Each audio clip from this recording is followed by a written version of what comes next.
It's almost time to say goodbye to you, buddy. Hey guys, this is Ken from NetBombBro. How's it going? Hope you guys are having a great week. You guys are back for the continuing series of editing photos 101 for beginners. Today we are doing black and white.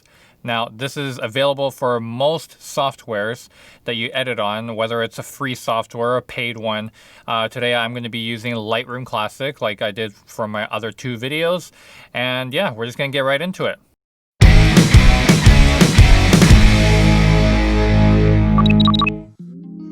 Welcome back, guys. So let's go over whites and blacks and what are they, what do they do in editing softwares, and we'll go over some examples of each one so you guys are at least familiar with how to use them. Now, because these are with highlights and shadows, if you haven't seen my other video, I highly recommend you go check it out after this so you kind of all caught up with everything, because some of the examples that I'm going to be actually doing for this video is going to involve using the highlights and shadows adjustment with the blacks and white. Now, you can use blacks and whites adjustment on their own, but I'm going to show you what is the advantage of using all of this and why they are actually clumped in one section in your editing software. Alright, so first up, we're going to talk about whites and what they do in the editing software. So whites, basically what you want to kind of think of is, the rule of thumb is, if there is something actually pure white in your photo, then that is what the whites will adjust to, but it will make it even more obvious. But it does affect a lot of the image more than you would just adjusting the highlights. It's almost acting like exposure does, but it just accentuates the white part even more. But unlike exposure, which is almost 100% of your image. So I'll show you some examples of what whites actually do, but if you don't have any whites in your photo for whatever reason, then you're not going to really have too much of an effect if you try to adjust the whites. So this is mostly for if you have white in your photo, like clouds, for example. This is a lot to do with like skies, if you have white clouds, or white flowers, something that is actually pure white in your photo, then, or if you overexposed something, then that is a white image.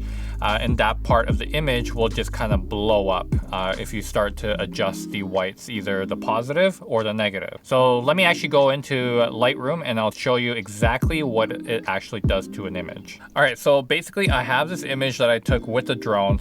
And this is a raw image. If you kind of see here, it's a very flat image. You kind of have this kind of gray tone to it. In the sky, yeah, there is a little bit of detail, but there isn't as much detail as you may like, maybe. So let's try to actually adjust the whites on this photo. Now, what would happen if I go to the right? Now, like I mentioned in my previous videos, everything that you adjust to the right, minus with the exception of shadows and blacks, you are actually adding to whatever your photo is. So positive means adding, so that's pretty self-explanatory. But for shadows and blacks, positive means actually taking away. So it is a little bit counterintuitive, but again, I will show you exactly what that means. But again, let's go with the whites. So let me adjust the whites here and go all the way to the right. Now I'm just gonna go bit by bit, and you're gonna see, wow, the clouds are almost disappearing. You kind of see a little bit of this darker gray here, but again, like I told you, it affects most of the whites. It keeps this foreground a little bit more, you have the details still here. Again, let's see what the before and after is. So you can see the ocean detail, and the ocean detail here, just take a look at this horizon, because this is actually where the whites start. Now, minus these whites here, these are true whites on the waves here, the wakes. So let's go back and let's go here. Now you see the whites here just got a lot more brighter. And again, I'll just go back here so you see the gradual change. You can see more of the details in the waves here. And then again, if I go back with the whites, you can see it almost kind of blends in all the whites. So that is something that you got to watch out for, because if you want to retain detail, then you don't want to adjust this all the way. Otherwise you lose the crest of the waves or anything that you're trying to maintain the detail on. Now again, let's go over to the horizon here. Now take a look at this horizon and take a look at this water here.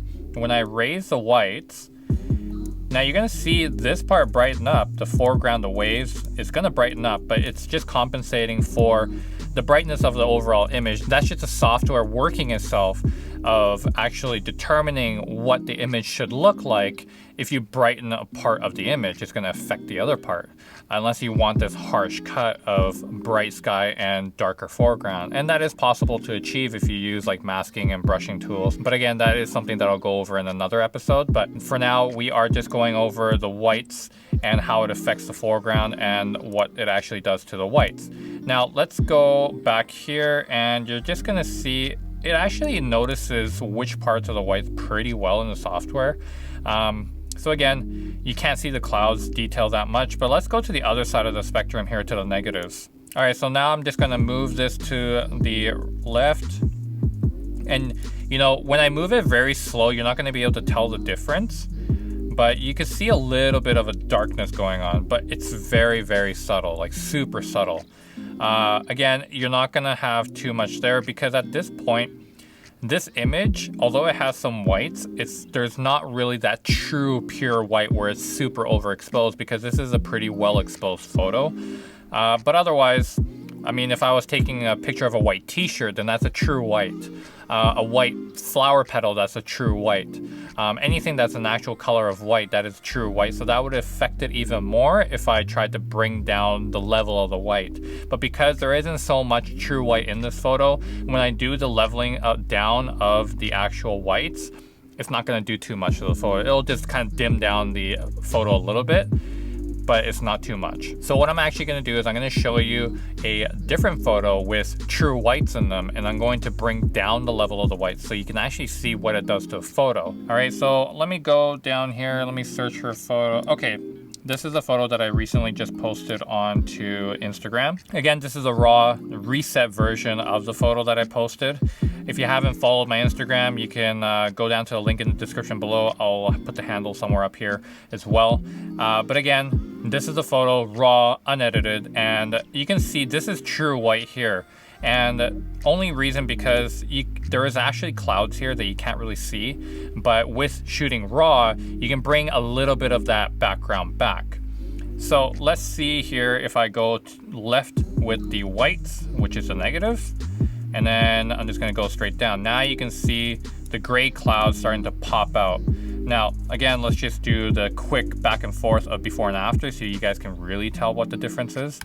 So boom, there, white, a little bit darker, white, a little bit darker. So yeah, you can actually bring back some of the details if you kind of tone down that white a little bit. So that actually helps as well. Now, in conjunction with highlights and shadows, this is what actually happens when you just adjust the highlights on this photo, for example. All right, so if I reset the whites here and then I go left onto the shadows, you're gonna get the same effect. Now, what happens if I go even more? You're gonna get even more of the sky. So the difference between adjusting highlights and whites and also shadows and blacks is that highlights and shadows actually adjust the image with the brightest part or the darkest part, depending on whether you're doing highlights or shadows. And it is going to make it so you're not clipping. Okay, so the adjustment is very subtle, but yet it's not going to force the image to clip. It's going to basically massage the image to the point where it is kind of the maximum of where the software thinks that the image should be. Now that's where you use whites and blacks to take it that step further, depending on your creativity and what you want to actually make that image look. So you might want the whites adjusted a little bit more to push that brightness a bit more because the highlights didn't do it for you too much.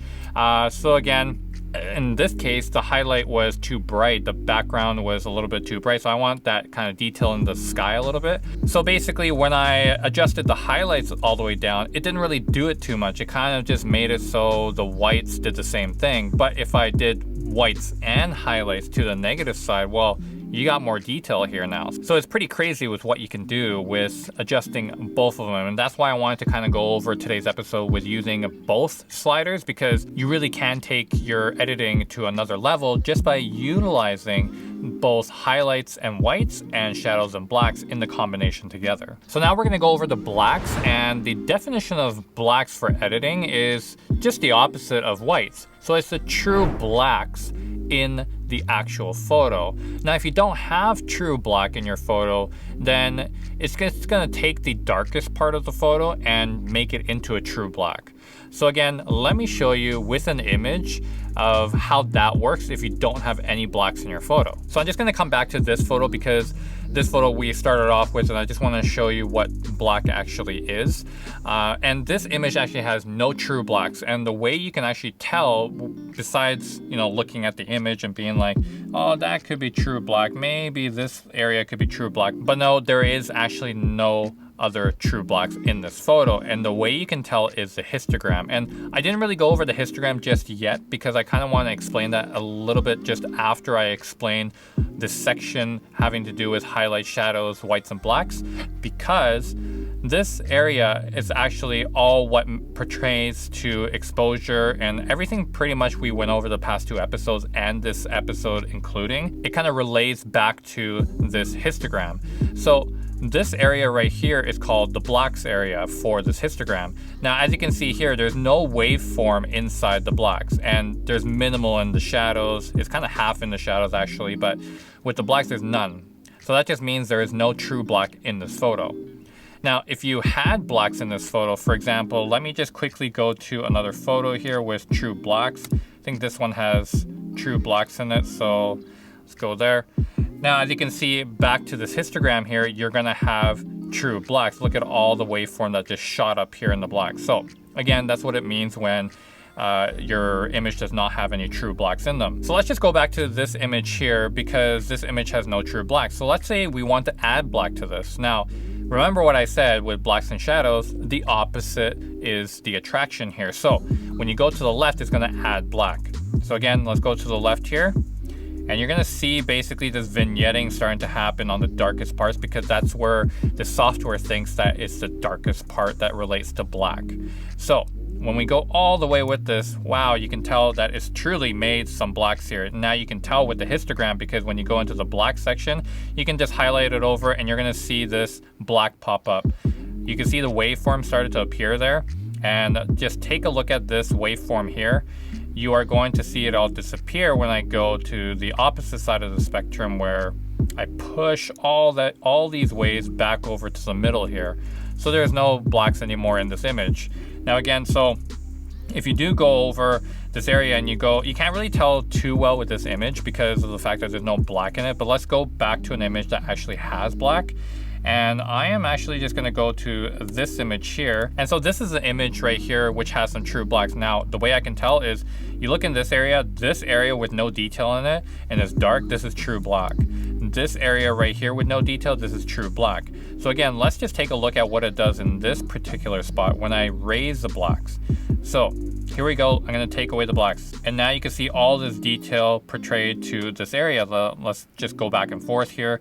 You're gonna see before, after, before, after. Now, you can kind of tell there is a little bit of information in there, but I'm gonna reset the blacks here and we're gonna go back to this area. This area has some blacks in it, as well as there's some other parts where it's darker, but let's just focus right here. And we are going to take away the blacks here. Now you can see the shrubs in that shadow. So the details there, you just need to bring it up by taking away the blacks. So this is sometimes you would use on a situation where you underexposed a little bit and you hope that there's some information there that is still within the capability of the raw format of your camera, and you want to just bring that back a little bit to make it a little bit more character. But also you can go on the opposite side of the spectrum here and let's just go and add black. Now that just made the entire part that was dark in the photo even more dark, but it didn't really touch the actual bridge. So now you can go on the opposite side and increase the whites. Now what's that gonna do is it's gonna brighten the sky. It's gonna also brighten up some of the highlighted parts on the shrubs here and as well as the bridge. So you can kind of maintain that bright and dark contrast. And contrast is something that I talked about in my previous episode, so you guys might wanna go check that out if you haven't already. But yeah, so contrast is important because you want to find that difference. You want to separate whatever the focal point is of your image and to be able to at least tell a story within your photo, because a photo can tell 1,000 words depending on how you edit it, how you take it and compose it, and how you may want to tell the story with a title or something. And that's how people in art gallery do it all the time. They post something and then they have like a few words for a title, and then you just determine what you think the image is. But again, you can take whatever image at your own discretion and your own mind of thinking. But as an editor, if you want to tell a certain story with an image, the way you edit it certainly counts, and the way you want to focus the person's eyes on what part of the image. So again, with this photo, I'm just going to reset it. And what I'm going to do is I'm going to adjust the shadows. And the shadows here, if I adjust it, it's going to take away all the shadows. Now, if I even took away the blacks, now you're just going to have this whole flat image.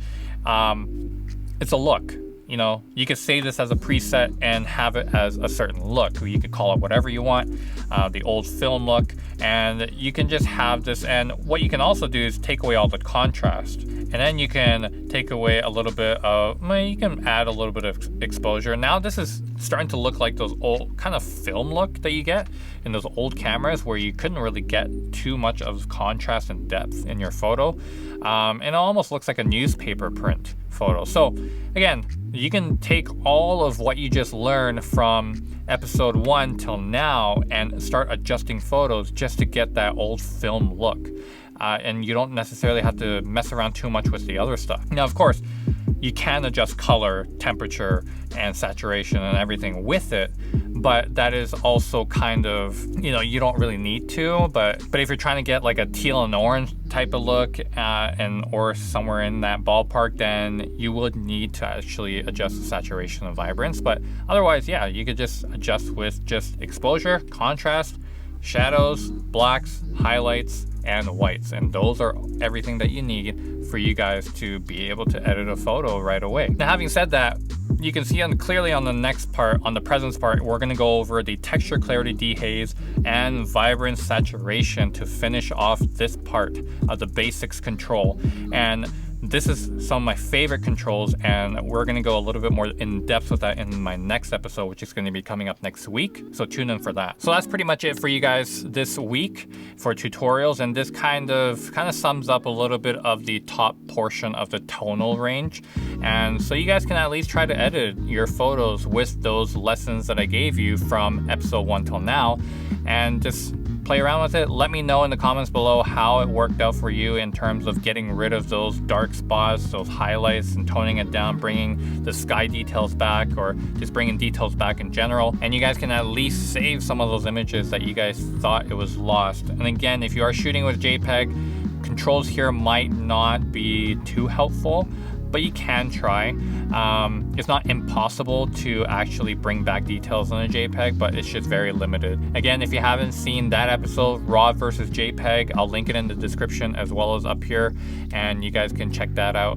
But otherwise, if you haven't subscribed already or new to the channel, please subscribe and take a look at the other playlists that I have for this entire series, of course, and smash the like button if you did like this video, and turn on those notifications for future videos of my tutorials coming up weekly until I finish this entire course. And then I'll think of another tutorial for you guys to come up with, and maybe in the video side and how to edit in Final Cut Pro, because I am using Final Cut Pro to edit all my videos that you see on YouTube. So that is something that will be coming up as well. But otherwise, I will see you guys on the next one, and yeah, we're gonna see a little bit of a product review. So stay tuned for that one. All right, peace out.